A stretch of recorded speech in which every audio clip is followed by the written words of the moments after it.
Can you hug me too? The rescued German shepherd saw his U.S. Marine hug another, and yearned for love. Snow hammered the Cascades, swallowing the Marine training base. Outside Skykomish, in a white roar, floodlights flickered, chain link whined. A German shepherd limped from the tree line, coat iced, one foreleg raw with wire bites. He halted at the perimeter, and stared through spinning crystals, as if searching a face he once knew. Sergeant Elias Kane stepped into the gale, hood loose, breath tearing into vapor. He lifted a hand, palm open, voice low. Easy. The dog didn't bare its teeth, or bolt. He watched, calculating, old training fighting fear. Then another sound cut the wind. A laugh from the staging tents, followed by a quick fierce hug between two Marines, just back from patrol. The shepherd froze, eyes widening, a whine building in his throat, not pain, something lonelier. He took one step toward that warmth, hesitated, and full. Elias crossed the drifts. Barbs snagged fur, the dog flinched but held. Elias slid his light over the neck, and saw it. A strip of frayed paracord, knotted like a prayer, and beneath the ice, the faintest imprint, where a tag had rubbed bare. The letters were gone, yet a single etched cross remained. The wire clinked, the leg came free. Elias wrapped his jacket around the trembling body, and lifted. A soldered ring hung from the collar, bent as if torn loose, in some panicked escape. The shepherd leaned against his chest, heartbeat thin but steady, as if measuring whether this stranger could keep a promise no one had kept. What took his name? His handler? His home? Why did a simple hug shatter his composure? Answers wait in the storm, out here now. Tell us where you're watching from, and if you believe no soul, human or animal, should face the cold alone, subscribe and share this with us right now. Tonight. The storm roared over the Cascade Range, blanketing the Marine training base, in white, until structures dissolved into glare. Snow stung like needles, rattling chain link fences, and burying gravel paths. Generators thumped behind canvas. Floodlights hissed under rime, and Flag Halyard tapped a metallic rhythm. Sergeant Elias Kane, 35, tall, broad-shouldered, with hazel eyes and a neatly painted crew cut, wore USMC Woodland Marpat camouflage, sleeves rolled to his forearms, name tape subdued, tan combat boots bloused, no helmet, no beard, only a field jacket hood unzipped to feel the weather, a ritual that kept his senses honest. Cold threaded through fabric, and lived along his spine, yet he accepted the sting as part of the work. Beside him, Corporal Jonah Tate, 30, stocky, with a scarred jaw and close-cropped black hair, carried coils of replacement wire and a pouch of clamps for fence repairs. If the mountain wanted us gone, Sarge, it could send a polite memo, he said. This feels personal. They patrolled the perimeter, a routine task turned brutal by the cold. Checking posts, tugging at sagging spans, knocking rime from insulators with gloved knuckles. The base felt stranded, a ship in a frozen sea, distant from towns and highways, hemmed in by weather. Each turn revealed the same view: white wire, shadow, then a whirl that erased everything again. Elias angled his flashlight across the concertina guarding a drainage cut.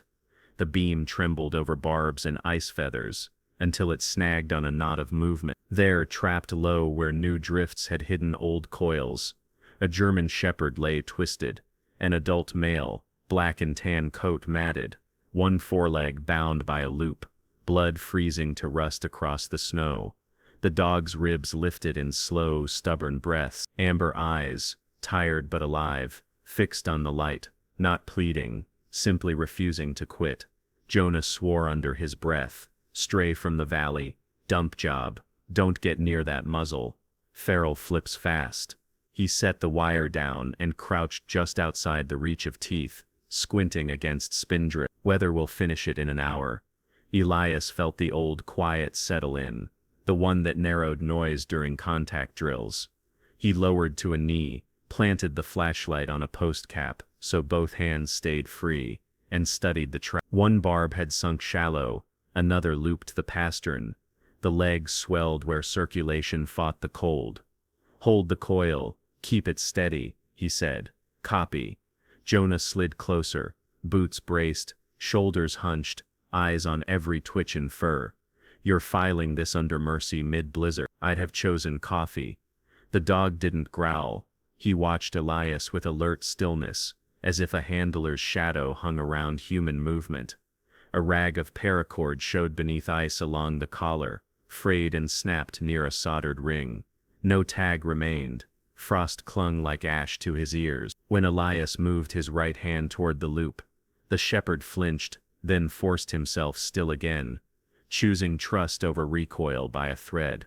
"Steady," the Marine whispered, voice low but firm, shaped like a calm order on a first-night walk. He slid 2 fingers beneath the wire to keep barbs from driving deeper, then worked at the twist with his multi-tool's flattened tip. Ice bit skin through gloves. Pain brightened as blood tried to reach numbed fingertips. Wind bullied the fence. Somewhere across the compound, a zipper rat. Elias cleared the first barb, lifted the loop, and eased the joint straight without forcing it. The shepherd held his breath, chest taut as wire, then released it in a sigh that fogged the beam into a halo. Jonah shifted the coil, finding leverage. "You've got 30 seconds before my fingers mutiny," he said, leaning into the concertina. "Almost," Elias said. He sliced a frozen hair clump, rolled the loop off the pastern, and drew the wire back. Dark blood welled, slow and reluctant, as if unsure about rejoining circulation. He widened the gap and guided the leg free, cradling the limb while he inspected punctures for depth. "No tendon severed," he said to himself, cadence even.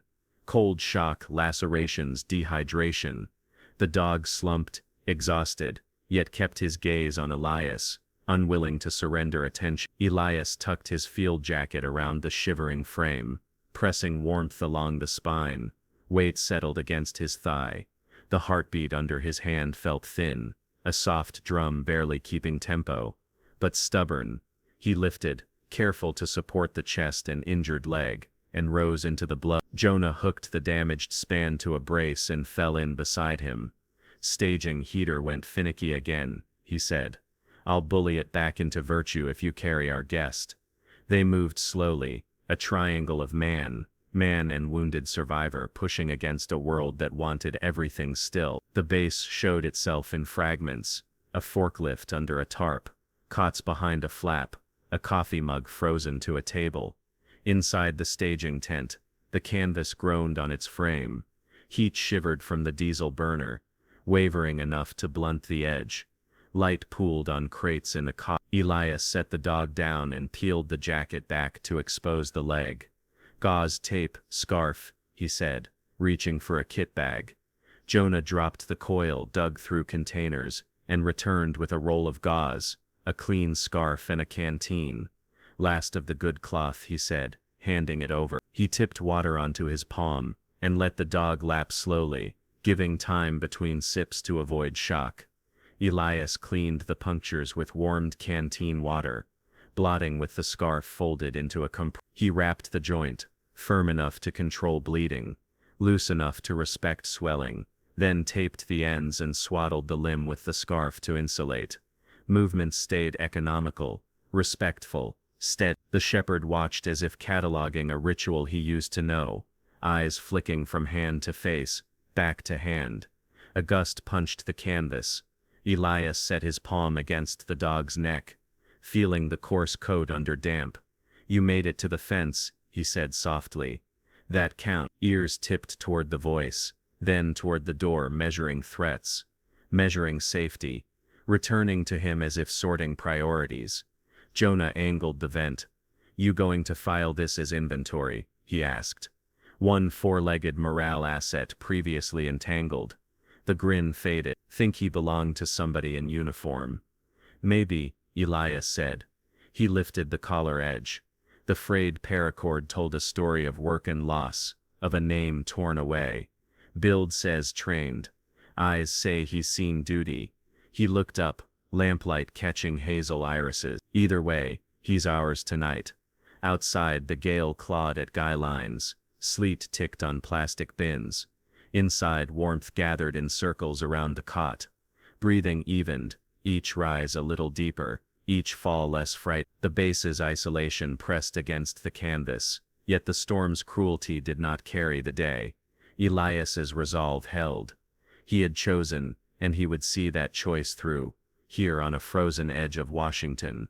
While winter gnawed at steel and patience alike, a life lay within reach, and he would save it. Elias worked the wire with a calm that cut through the blizzard, hands steady despite the biting cold and sleet that needled his wrists. The dog, lean and scarred, watched without a growl, breath steaming in faint bursts that drifted across barbs rimmed in white. Jonah tossed pliers with a muttered, "Pure insanity," then planted his boots in the drift and hauled the coil open, shoulders braced while the fence screamed under the wind. Elias slid the multi-tool under a loop, levered the twist, and found the buried barb that pinned the pastern. "Steady," he said, voice low and sure, not a plea but an order spoken like warmth. The shepherd tensed, then mastered the urge to jerk free, holding still with a soldier's discipline. Elias shielded the limb with his palm, eased the barb back through fur, and fed the loop over bone. Blood welled dark and sluggish, then stopped in a freeze that looked like rust. Another turn, a lift, a final pinch with the pliers Jonah handed across the teeth of ice, and the legs slid free. Elias tucked his field jacket around the shivering frame and lifted carefully, supporting chest and hip, feeling the shock of weight that said working dog stripped down by pain. Jonah secured the torn span to a brace and fell in beside him. "Move," he said, breath tearing into vapor. "Heater, or bust." They pushed into the gale. Floodlights faltered, canvas snapped, guy lines thrummed. The base seemed to contract around them, as if the mountain pressed every angle at once. Elias kept the dog high against his chest, jacket wrapped tight, his chin tucked to shield a wet ear. The shepherd's heartbeat tapped through cloth in a stubborn, thinning rhythm, steady enough to guide steps through white churn. The staging tent took the blast like a ship's sail and gave them a brief doorway of warmth. Inside, diesel heat wavered, thin but real. Elias set the dog on a cot, peeled the jacket back and assessed the damage. Shredded hair at the pastern, 2 shallow punctures, swelling along the joint, and pads abraded by ice. He took a canteen from a crate, warmed the metal near the heater, and dribbled water into his cupped hand, letting the shepherd lick slowly. "Easy," Elias murmured. Jonah dragged a plastic bin across the floor, threw it open, and came up with gauze, a roll of tape, and a clean scarf. "Tell me this counts as first aid and not pet adoption," he said. Elias cleaned the punctures with patience built over years of fieldwork, blotting meltwater with the scarf, checking for tendon involvement, and testing range gently. He laid pads of gauze along the wounds, wrapped once to hold, then built a firmer bandage, careful to leave room for swelling. His hands moved like he was threading a rifle in the dark, precise and quiet. The dog watched his face as much as the work, eyes reading tone, the way trained animals do when words do not matter. A tremor ran the length of the spine, and settled. Elias slid the scarf around the bandage to insulate, knotted it flat, and stroked the ridge between the ears. "You're all right," he said. Wind battered the canvas, and tossed spindrift under the flap. Jonah stoked the burner with a skeptical grunt. "Warm air, precious commodity," he said. Elias ignored the jab, and checked capillary refill at the pads, counting beats under his breath. Color came back slowly. "We'll need antiseptic when the line opens," he said. "For now, warmth and water." Jonah squatted, elbows on his knees, face tipped toward the dog. "Hey there, soldier. Not much to look at, but we'll do the job." The shepherd's ears flicked at the cadence, then settled toward Elias again, as if a compass needle knew its bearing. Elias folded his jacket into a thick pad and slid it beneath the chest, to raise the rib cage, breathing deep. From outside came the scrape of a shovel, and the clipped voices of night watch. Storm music filled the gaps between sentences. "He didn't bite," Jonah said. "He chose not to," Elias said. The dog shifted his weight, testing the bandage, then rested his head on Elias's boot. Amber eyes lifted, warmer now, not pleading but tethering. Elias felt it land inside his sternum like a flare. "He needs a name," Jonah said. Elias looked at the dim orange of the burner, and the spark in the dog's gaze.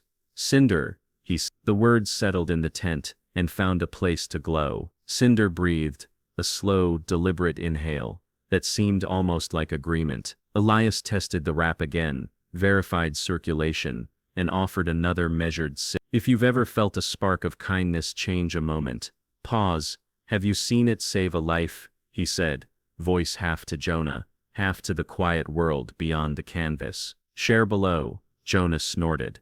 Elias didn't answer. He kept his palm on Cinder's neck, measuring heat against the chilled air, and counting breaths as the heater hummed. Outside the storm raged, hurling needles that rattled the chain link, and disguised footsteps. Inside, time widened. Jonah rolled a wool blanket, and draped it over Elias's shoulders, then shrugged and added another across Cinder's back. You staying here? I'll sit through the first hour, Elias said. Shock can turn quick. I'll tell the watch to route coffee. Jonah rose, popped the flap, and slipped into the white noise. Elias adjusted the blanket so it wouldn't press on the bandage, and watched condensation bead along the tent ridge. Cinder's breathing steadied into a rhythm that matched the burner's wavering note. Now and then, a shiver passed through a muscle, and Elias smoothed it away with a slow stroke. Memory pressed at the edges.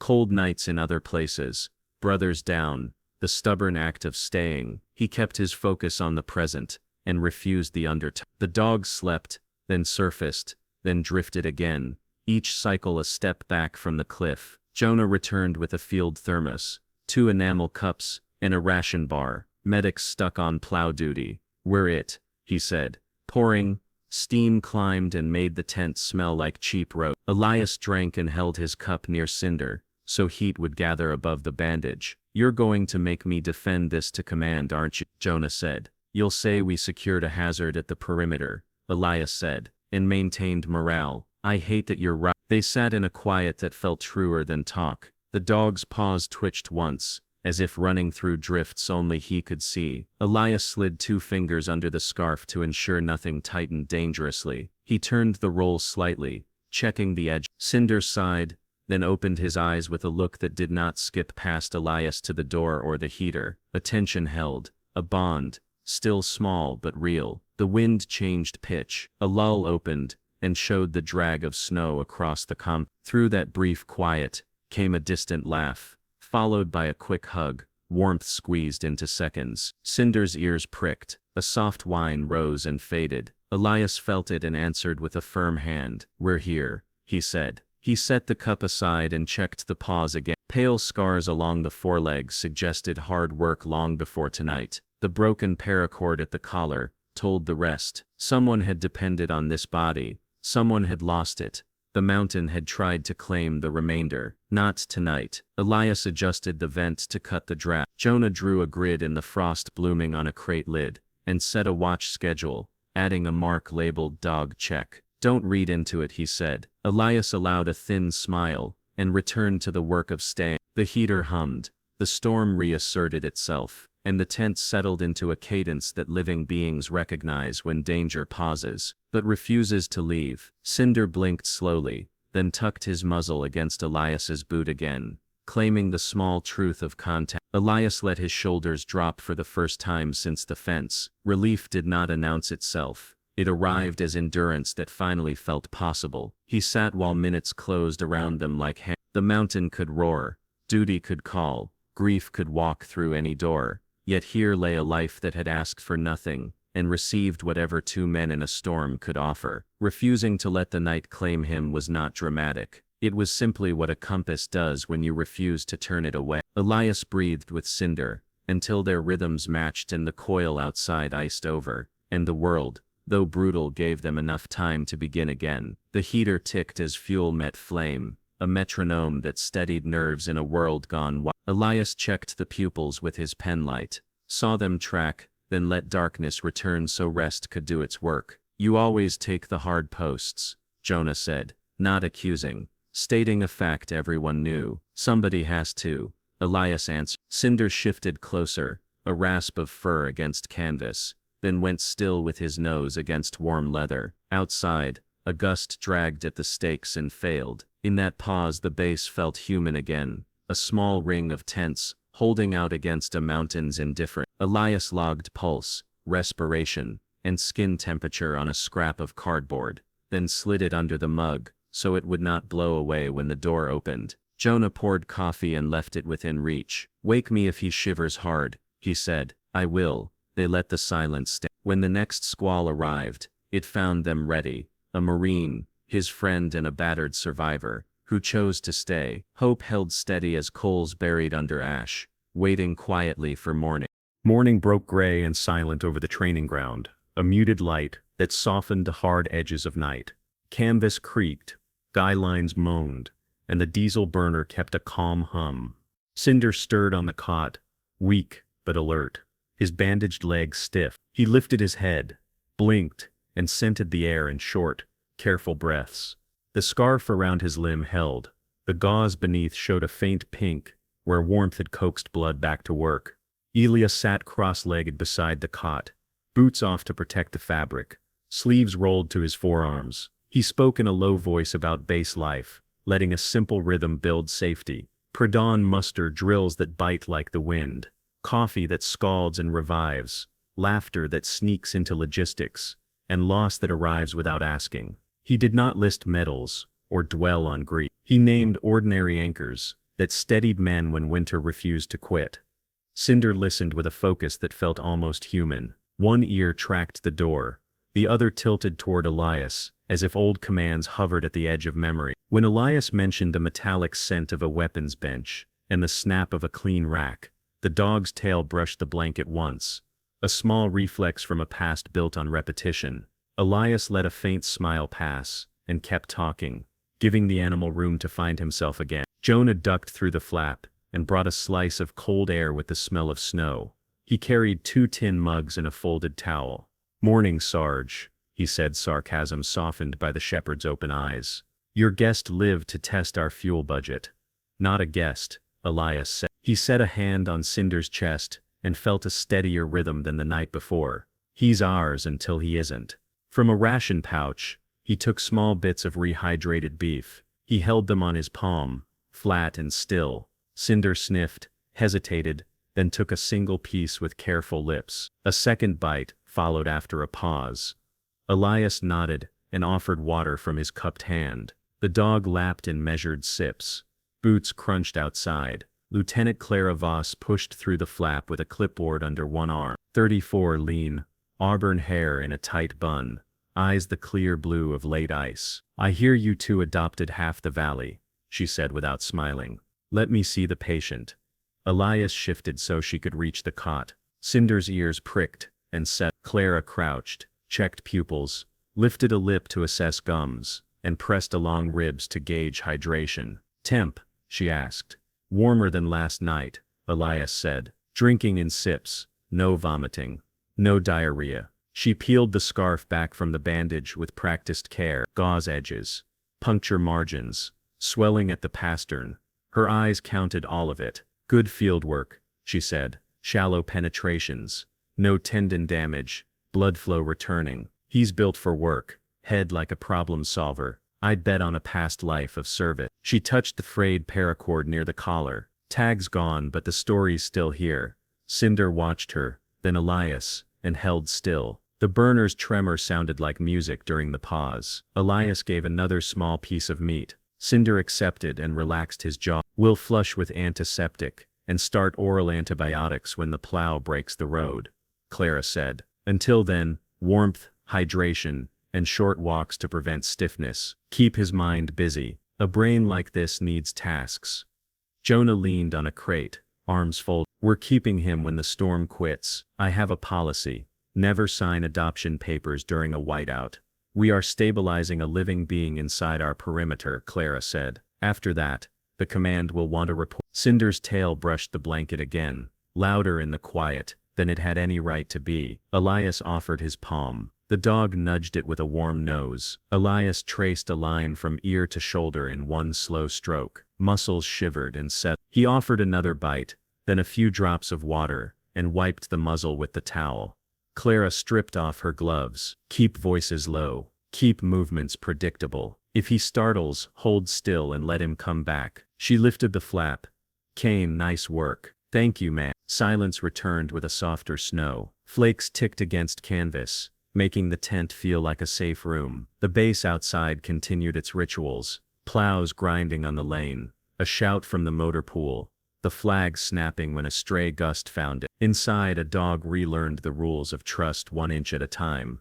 Elias talked about small things, cinnamon on oatmeal when the morning felt cruel, the holiness of dry socks after a 48-hour cycle, the joke at midnight that keeps a team upright. Cinder's eyes drifted half-closed, not sedated, simply relieved that survival no longer shouted. Jonah unrolled a clean mat and slid it near the cot. "You're building a case for trouble," he said, "but without heat, paperwork will breed.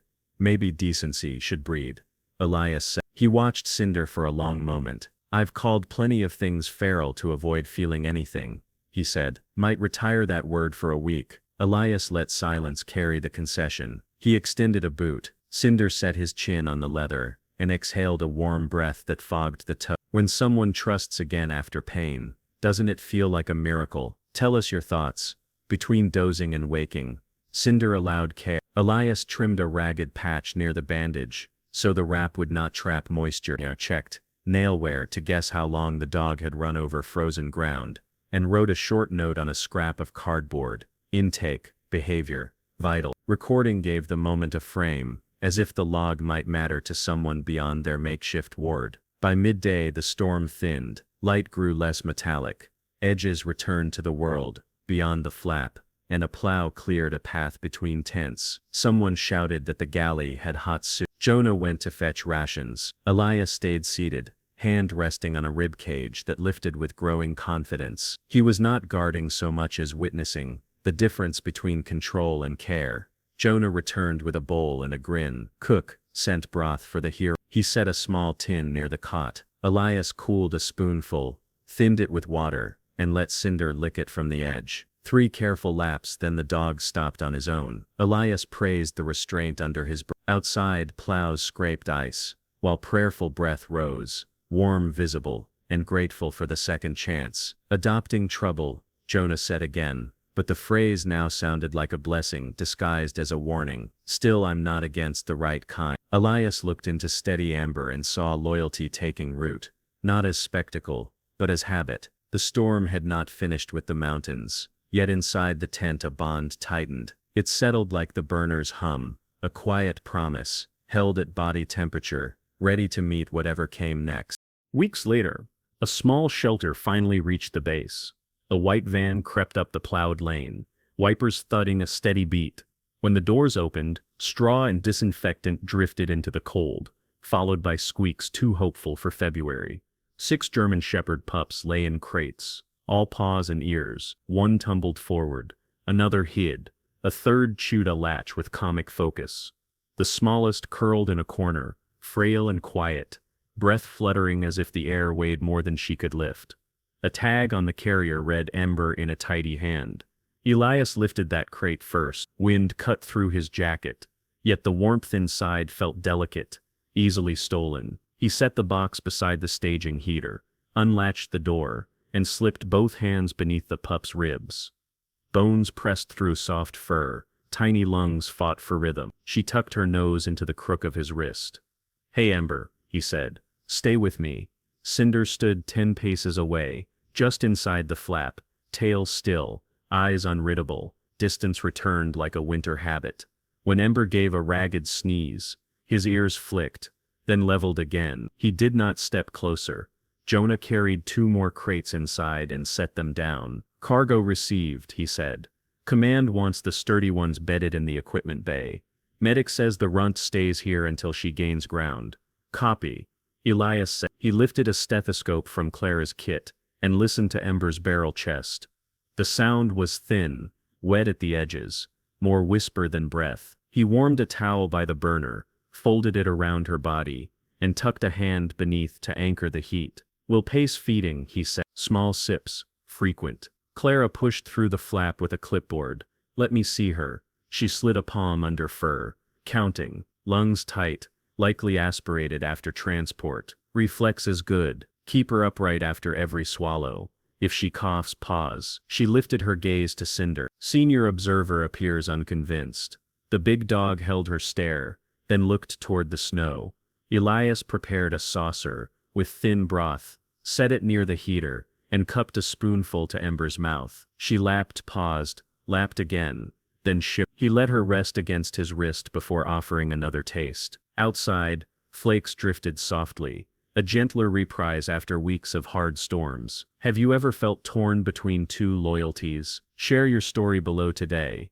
Jonah rigged a low pen with a blanket and a coil of paracord. 3 sturdy pups sprang into the space and argued about a rubber tug with surprising intensity. He laughed once, then glanced at Cinder's silhouette by the flap. He's doing guard duty for his own heart, he said. I know, Elias answered. He continued the cycle: warmth, small sips, rest. Ember's eyes opened wider between pauses. When she swallowed without effort, he let a whisper of relief pass. Good girl, he murmured.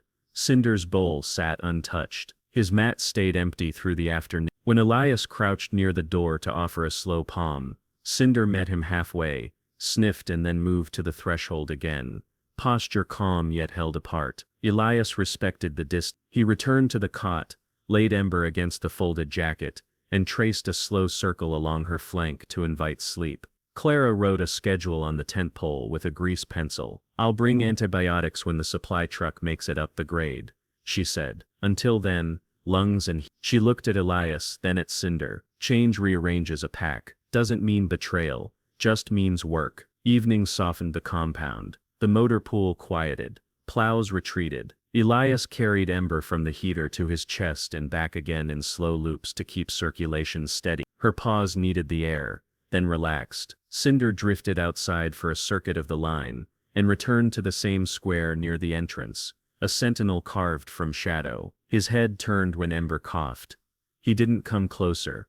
Jonah brought Dittern from the galley, stew for men, broth for dogs. You eat, he said, setting a bowl near Elias's knee. You can't pour from an empty canteen. Elias took a few spoonfuls, set the bowl aside and checked Ember's band of warmth again. Lights dimmed to stretch generator hour. The tent settled into the sounds of shared breath and canvas sighs. Elias spoke softly about ordinary things. Boots that never dry, a letter from a sister who signs jokes, the river below the ridge freezing in ribs. Ember listened the way creatures do when voices decide the shape of their world. Cinder shifted. The movement made almost no sound, a whisper of pads on tarp. He sat facing outward, a posture that announced duty, not retreat. Elias answered with patience instead of demands. Night deepened. The storm returned, dusting the base until footpaths filled and became guessed. Lamps along the perimeter wore halos. Elias warmed another towel and rotated Ember from one side to the other, so tiny lungs would not tire. She dozed between doses, waking enough for a sip, then sinking again. Cinder's food remained untouched. Elias set it closer, then farther, testing preferences he could not read. He talked to him anyway, voice steady. You're not replaced, he said softly. You're still my first promise. The big dog flicked an ear and kept his... Near midnight, Clara returned with a narrow bottle, and the wind at her back. Road cleared for one run, she said. Antibiotic, minimal dose. She demonstrated, let Elias draw it, and watched while Ember swallowed, head raised to guard the path downward. They waded through a cough that sounded like paper tearing, then heard it ease. Better, she said. After she left, Elias carried Ember in a slow circle, then settled with his back against a crate. The pup's breathing lengthened. Her paws grew warm under his finger. His eyes followed Cinder,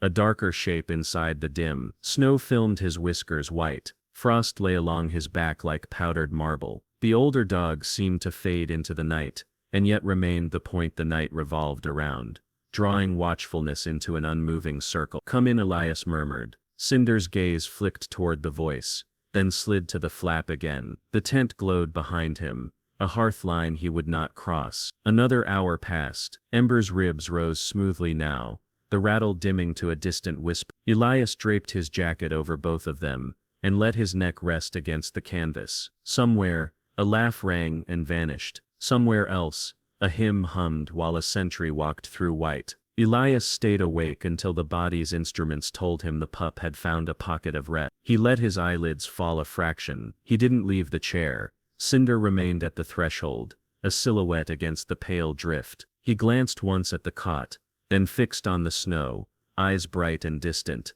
as if guarding two worlds at once. The night accepted his terms, and the base settled. The older dog did not come closer, yet he did not disappear. That for now had to be enough. Cinder grew quieter as the weeks turned, trailing Elias on patrols, but never close. A steady shadow held at a careful remove. He paced the far edge of cleared lanes, head high, tail neutral, reading wind and timber, while Ember learned to follow heel on short loops, bumping his boots with overeager devotion. The pup's breath formed tiny ghosts. The older dog's restraint looked carved from frost. Jonah called it sibling rivalry, and grinned. Yet Elias read something heavier in Cinder's spine. A sorrow stretched across pride. Clara visited each morning, kneeling by the heater. She listened to Ember's chest, counted beats, and nodded. Stronger, she said. Short walks, frequent rests. Then she glanced toward the door, where Cinder stood in a frame of pale light, watching without entering. She poured water into a metal bowl, and set it outside the flap. "You're not forgotten," she whispered. Cinder lowered his head to drink, then resumed his post inches beyond warmth, as if lines mattered more than comfort. Elias divided attention, deliberate, fair, unhurried. He warmed broth, wiped paws, aired bedding, checked bandages, and moved Ember through measured laps to build stamina, without stress. When he called, the pup came at once, tail a metronome for hope. Cinder floated the perimeter with a practiced cadence, scouting corners, scanning the tree line, never turning his back on the pair long enough to lose count. When Elias slowed to invite proximity, the dog matched pace, yet kept distance to the inch, obedience shaped by caution. "Progress report," Jonah said at noon, tapping a dented cup of soup against a crate. "Pup has mastered doors. Veteran has mastered heartbreak." Elias watched Cinder follow a raven's arc above the motor pool. "He thinks I moved the center," he said. "I didn't. It expanded." Jonah blew across the steam. Expansion can feel like eviction to the one who built the room. That night, the temperature fell hard, wind combed the valley, then hooked over canvas with a sound like tearing cloth. Guy lines thrummed, tent walls bowed, the generator muttered threat. Ember slept against Elias's forearms, heartbeat a small, steady drum, under a towel warmed by the burner. Cinder stood in the doorway, with snow feathering his whiskers, facing the darkness he insisted on watching. Guilt settled on Elias, weightless and relentless. "Inside," he murmured. Cinder flicked an ear, and held his ground. Clara returned with a better harness, fitting straps around Ember's chest, while the pup licked her glove. "You need free hands when the weather turns," she said. On her way out, she nudged the water bowl closer to Cinder's paw. "We see you," she murmured. The big dog drank, then eased backward again, until the snow spoke against his fur, serving a boundary only he understood.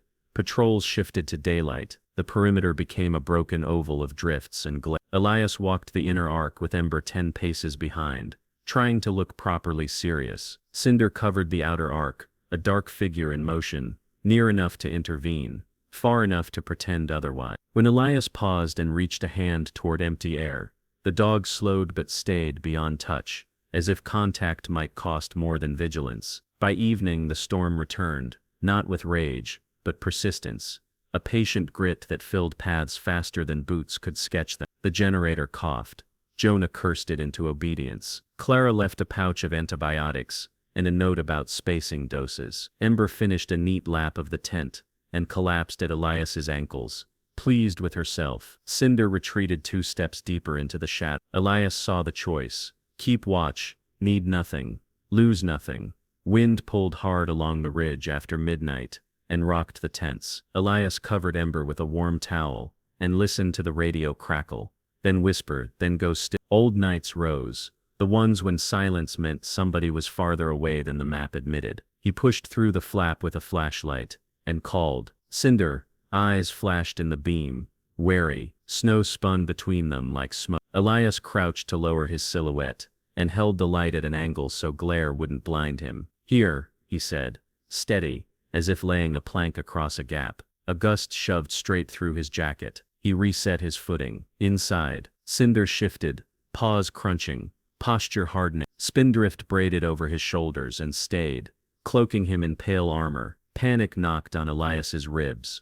Urgent, reminding him how quickly distance can become disappear. He re-entered the tent, checked the pup, fed the burner, and stood with his palm on cold canvas. While he counted to 20, the heater's hum sounded thin. He pictured names folded in a notebook, men who had stood a few feet outside safety until the storm wrote the end. He zipped his jacket and went back out. "I'll be 5 minutes," he told Jonah, who had appeared with a wrench. "Take 10, Jonah said. "I'll keep the little one warm." The beam scraped along drifts and found the fence where everything had started. Tracks stitched the surface in neat lines. Calligraphy written by a working dog, who never wasted motion. Elias followed past pallets and a tarped forklift, past sandbags rimed with silver. Snow hissed against his hood. The night felt huge and indifferent. "Cinder," he called over the wind. A shadow moved near the berm and vanished when the flakes thickened. He angled toward the exterior lane. Fresh prints led downhill where gusts carved hard edges. The flashlight dimmed to a sulky oval. He slapped the casing. Light flared, then dull. "Not now," he muttered, and raised his voice. "Cinder." The creek cut appeared as a black seam in the white, ice-ribbed and treacherous, where the bank fell away. Elias saw a slide, then the punched pattern of claws scrabbling for purchase. Every muscle "Hold," he told himself, using the word like a harness. He moved along the bank, searching for a gentler slope, scanning for the glint of eyes, or the curve of a back against snow. Wind poured down the cut, wild. "Cinder," he shouted again. Silence answered with a threat at its center. He stepped onto a drift that looked solid and felt it slough under his right foot. He threw his weight sideways and landed hard on his hip, breath burning. The beam skittered across ice, seized on nothing, and dimmed further. He scrambled back, heart racing, rhythm jagged, and let words fall away until one instruction remained. "Find him." He ran the bank, calling at intervals, voice hoarse, thighs burning as snow climbed to his knee. He tested every patch before trusting weight,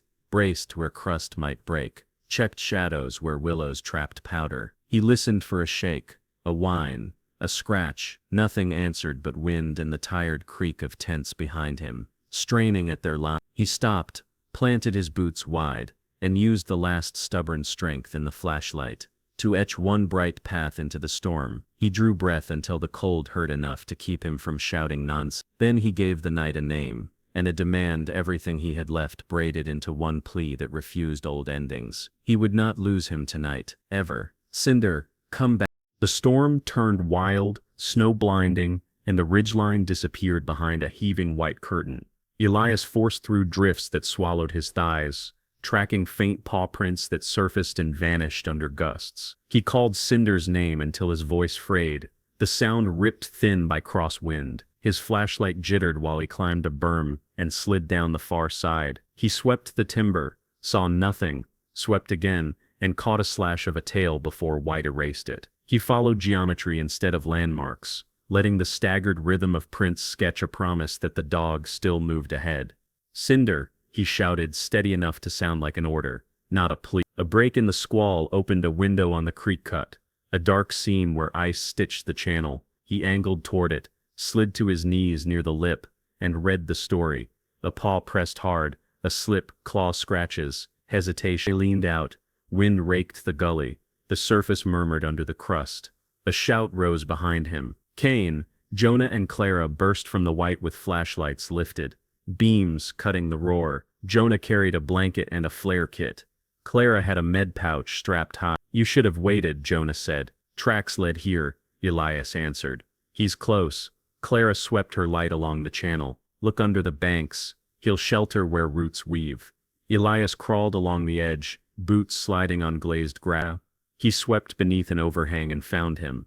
Cinder stood on the far shelf, paws splayed on refrozen slush, body long, head low, opposite.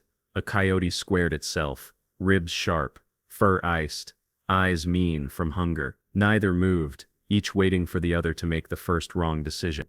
Elias strangled the urge to call. Jonah eased beside him, taking in the standoff. "That one's desperate," he whispered. "Desperate does stupid." Clara snapped open the flare tube and pressed it into Elias's glove. "Send it up. Scatter with light." He thumbed the strike. Red fire leaped skyward, bathing trees, men, dog and scavenger in hot color. The coyote flinched, blinked, and bolted into willow shade. Cinder adjusted his stance, claws scraping brittle glass. The ice answered with a whip crack. Elias dropped flat, wriggled to the lip, and reached. Jonah clamped a hand on his belt and dug heels into a root. Hold his eyes, Clara said. Keep him with your voice. Elias found that quiet command tone Cinder trusted. Stay, I'm here. Stay. Ears flicked toward him, weight edged his way. Physics decided otherwise. The shelf sagged, split, and dumped the dog chest first into black water. He lunged, caught leather near the torn ring, and locked his arm. Cold raced up his forearm, and stole feeling from his finger. Cinder bicycled in place, hind legs fighting hidden current, while forepaws clawed splintered ice that sloughed away. Elias hooked his free arm across the rim, and became a hinge.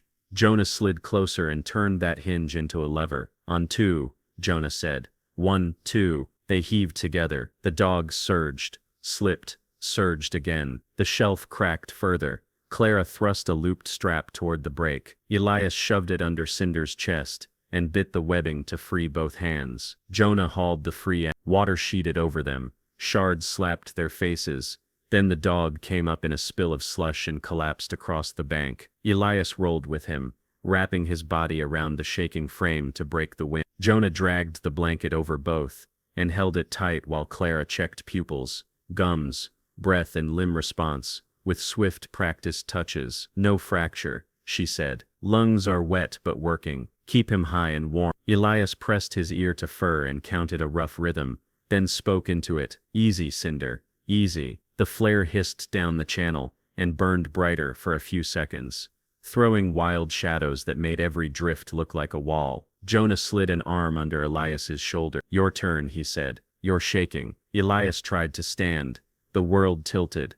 Jonah locked him upright, and steered both man and dog toward a slope that would hold. Clara walked backward, keeping the lights on her face. Talk, she said. Say his name. Keep focused. Elias matched footfalls to syllables. Cinder, Cinder, Cinder. Ears twitched, jaw unclenched, breath steadied. They climbed in short bursts until the creek fell behind them. The squall still punched at cheeks, yet the fury had begun to At the berm, Jonah made a platform with his body, and Elias lowered the dog across his shoulder, without slipping. Together they formed a small convoy, threaded by a blanket, and 2 jittering beams, moving toward the black triangle of the tent flap. Heat met them like a remembered promise. Jonah spread the blanket on the floor. Elias eased Cinder onto it, and kept a hand on the ribs that still shuddered. Clara told water from fur, swapped the soaked covering for a dry one, and tucked a spare under the chest to raise the front. She listened again,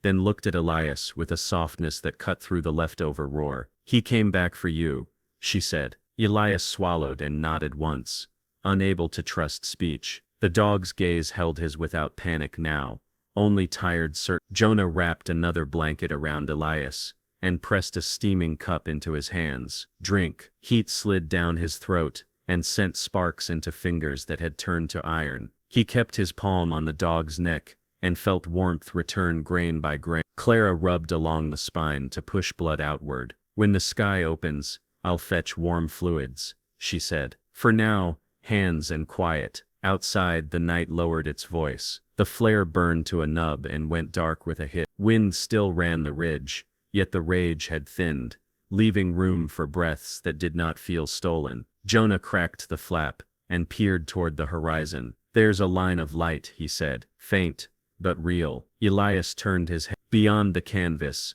dawn gathered behind the firs, a gray seam pressing against black. Snow softened from pellets to sift, then to dust, then to drifting powder that glittered in the last echo of red. The tent filled with a pale wash that did not warm yet promised it might. He let his head rest near Cinder's shoulder, not sleeping, simply allowing weight to settle after running edges. The dog exhaled long and deliberately, emptying the panic that had clung to corners. Jonah sat against a crate, and shut his eyes. Clara wrote quick notes with a pencil that scratched like winter insects. The base, which had felt endless an hour before, drew close again until it was a single room where 4 beings shared breath, heat, and a new fact that would not be undone. Outside, pale light painted the snow inside, a dog leaned into the hands that refused to let him go, and a Marine learned that returning can be braver than charging forward. Morning did not surge, it crept. That was enough. Today, In the medical tent, quiet rebuilt itself, the way dawn returns after a punishing night. Elias woke bandaged, hypothermic but alive, heat from the diesel burner pulling him out of the hard chill. Melt grit clung to his lashes, a wool blanket pressed across his shoulders, and beneath it lived another, warmer weight. He turned and found Cinder against his side, the shepherd curved to match his ribs as if bracing him into the world. Ember tucked against Cinder's flank, a small comma of fur sharing what warmth she had. For the first time since the creek, he felt the night release its grip.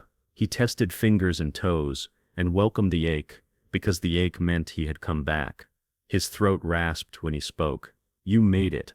The words sounded too rough for the gentle room. Cinder lifted his head and nudged Elias's hand with a careful push, confirming the bond was intact. Ember peeped once, scooted deeper under Cinder's jaw, and went still. Elias closed his eyes for a slow count, not from exhaustion now, but from relief measured in a steady drum. He kept his palm on Cinder's neck, until warmth overcame the last ache in his fingers. The tent smelled of wet wool, metal, broth and dog, the honest odors of a place repaired by simple care.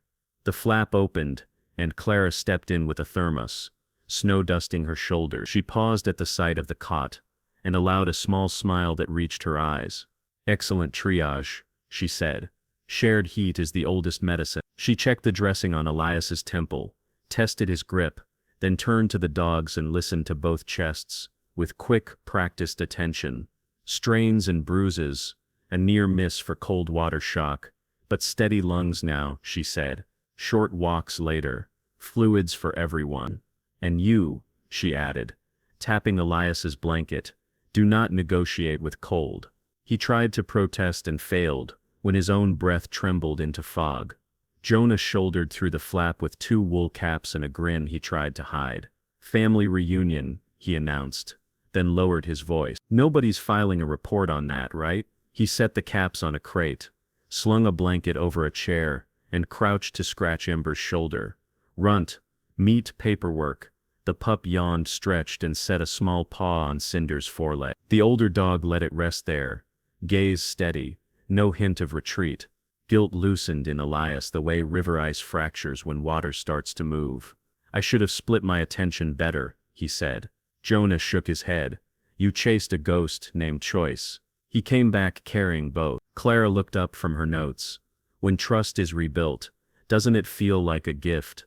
Share a moment that restored your faith." Her tone held no sermon, only a gentle lever that widened the room. Jonah snorted. "Generator started after my 3rd threat. That qualified." He eased the joke aside and tapped the cot rail. "Also this." Elias met Cinder's eyes, steady, warm, unmistakably present.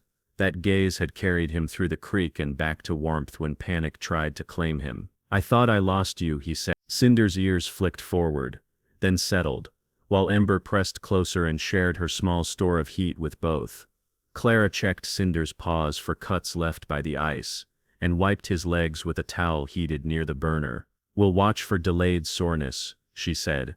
"Short work today, no heroics." She pointed a gloved finger at Elias. "You do not argue with blankets." He lifted the cup in a rueful salute and obeyed. Outside, the storm limped across the valley, while quiet settled inside, the way snow rests when wind stops spending it. Jonah brewed tea, polished a buckle, then cleared his throat. "I'm heading to the motor pool. 2 clicks on the radio if anything changes." Clara packed gauze and ointment, paused at the door and added, "Broth is warming in the galley. Small servings only." When they were gone, the room expanded. Elias slid an arm under Cinder's neck and rubbed the rough in slow circles. "You came back," he whispered. "Not because a command told you, because a promise did." Cinder's breath deepened. Ember rolled to her back and snored with puppy sincerity. The burner ticked. The canvas sighed. Elias pictured the creek, felt the cold and let it pass. Memory did not own him. It informed him. He thought of brothers lost in other winters, and understood why his chest had clamped when the dog vanished. You cannot outwalk certain ghosts.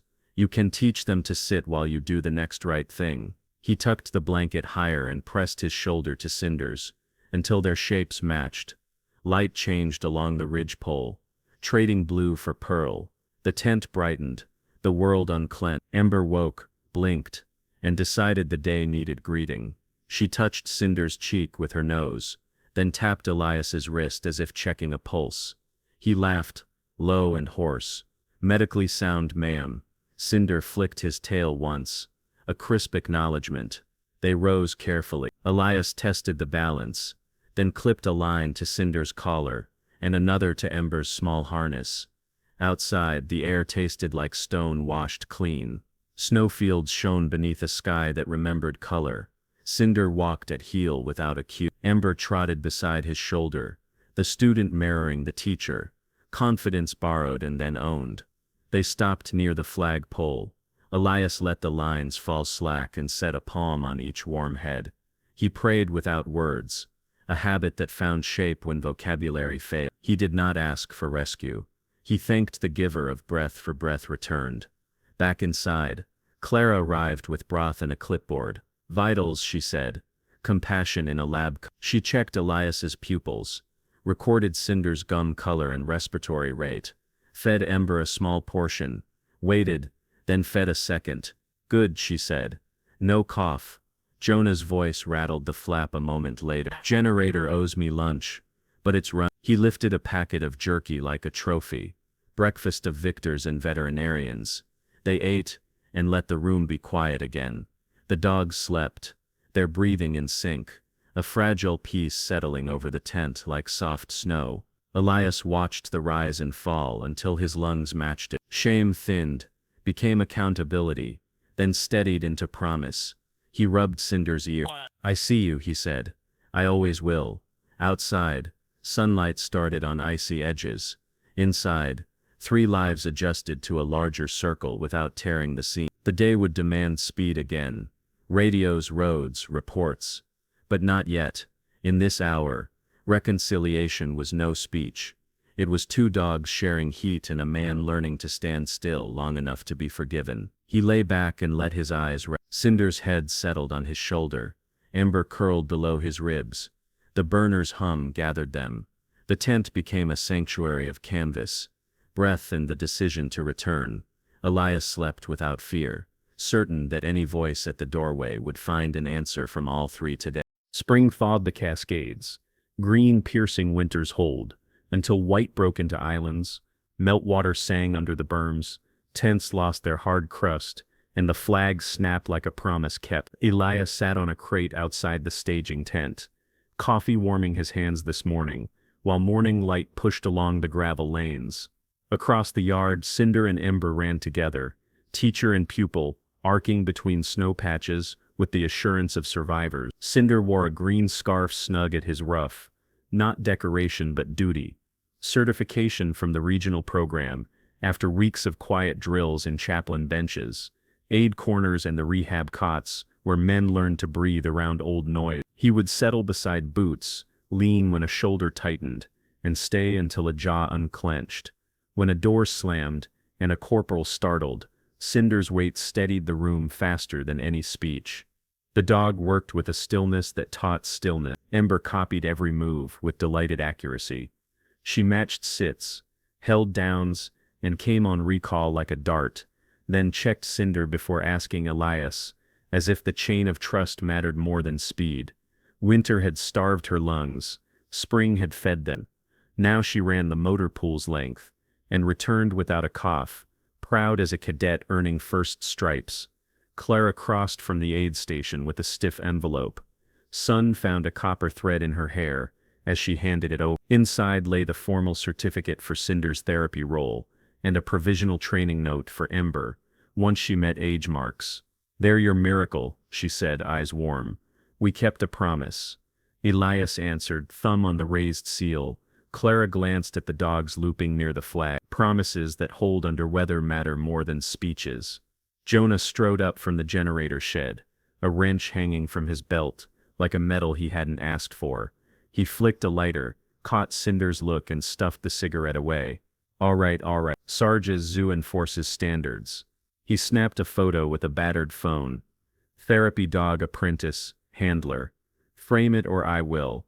The unit gathered by drift and duty, drawn by sunshine, the crack of thaw and the sight of two shepherds running shoulder to shoulder. Someone fetched a clean flag. Someone else produced a tripod. Elias wiped the last streak of mud from Cinder's paw and straightened the scarf. That strip of green meant hallways, chow lines, wheelchairs and quiet rooms, where silence had a heartbeat and hands shook before they steadied. They lined up with furs like choirs behind them. Jonah counted down. Elias knelt, Cinder on one side, Ember on the other. The lens blinked. Sunlight flickered across their coats. Laughter rose and floated away. Work tugged people back to engines, shovels and radios, yet their shoulders looked lighter than they had in months. Elias stayed kneeling for another moment. He placed a hand on each warm neck and looked toward the drainage cut that had nearly broken him. The creek no longer groaned. It taut. Ice released its grip and slid away in clear plates that caught light like glass. He touched the bent ring on Cinder's collar, the one torn at the worst second of the season, and felt the smooth scar the metal now kept. Not today, he said. Cinder bumped his knee. Ember sniffed, sneezed, and approved. They walked the perimeter once more, not a rescue now, but a ritual. Cinder trotted at heel without cue, checking in with quick glances. Ember mirrored the pattern, joyous and near the flag. The chaplain stepped out with a box of hymn sheets. "Visitors?" he asked. "Therapy team," Elias said, lifting the certificate. "Bring them after service," the chaplain replied. "We'll start in the back rows. Second chances change rooms before they change people." He scratched Ember's ear. She leaned into the blessing like she understood every word. Afternoon moved with the ease of a camp that had learned how to breathe. Men scrubbed chains, patched sleds, and argued about a score they could not watch. The radio stayed polite. The wind kept quiet. Elias refilled his cup and sat on a step warmed by rock. Cinder sprawled across his boots. Ember curled against Cinder's belly, a comma that made the sentence complete. He thought about winter's ledger, nights counting breaths by a burner, the search that found a frozen creek and a breaking shelf, the flare painting the channel red, the voice that refused to accept distance. He thought about how Grace had looked ordinary: lukewarm coffee, dry socks, a joke at midnight, a prayer with no polished words, a dog guarding a doorway, until he learned to receive the love he had been guarding, a smaller dog teaching the guardian to None of it would headline, yet all of it would last. Late lights slanted gold. Jonah returned waving a Polaroid, fanning it until the picture set. He handed it over. 2 shepherds. 1 marine. Mountains keeping watch. Cinder's gaze held steady like a compass. Ember's head tilted like a question that already knew the answer.